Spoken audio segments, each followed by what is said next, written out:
আসসালামু আলাইকুম রহমতুল্লাহ।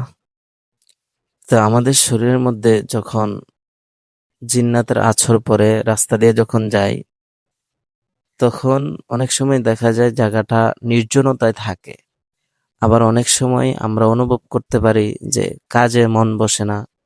রাত্রে শুইতে গেলে মনে হয় শরীরে কে যেন চাপ দেয় এবং শরীরের মধ্যে প্রচন্ড জ্বালাফোড়া করে। তারপরে আপনার হচ্ছে যে শরীরটা সবসময় ব্যথা ব্যথা থাকে। তো এই সমস্যাগুলো আমাদের আনকমন সমস্যা। এটি স্বাভাবিক হতে পারে, কিন্তু অস্বাভাবিক যখন কিছু হয়ে যায় তখন মারাত্মক ধরনের ক্ষতির সম্ভাবনা আছে।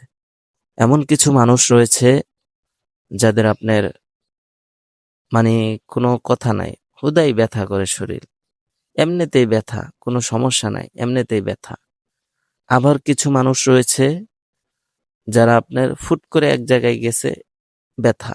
আবার কিছু মানুষ আছে যারা কিছু জিনিস খাইছে, একজনে নিয়ে আসছে, এটা খাইছে, খাওয়ানোর পর দিয়ে শরীরে অস্থিরতা, জ্বালাফোড়া এবং শরীরের মধ্যে জ্বর জ্বর ভাব এরকম অনুভব হয়। আবার কিছু মানুষ রয়েছে যারা দেখা যায় যে রাত্রেবেলা ঘুমাইলে মনে হয় যে শরীরে ব্যথা, প্রচুর পরিমাণ ব্যথা, মনে হচ্ছে যে শরীরের মধ্যে কি যেন একটা ভারী ভারী লাগে। তো এই আনকমন সমস্যাগুলো যাদের রয়েছে, এটি তো স্বাভাবিকভাবে আনকমন, কিন্তু মূলত বিষয় হচ্ছে এটি স্বাভাবিক জিনিস। শরীরে ব্যথা হতে পারে, সমস্যা নাই।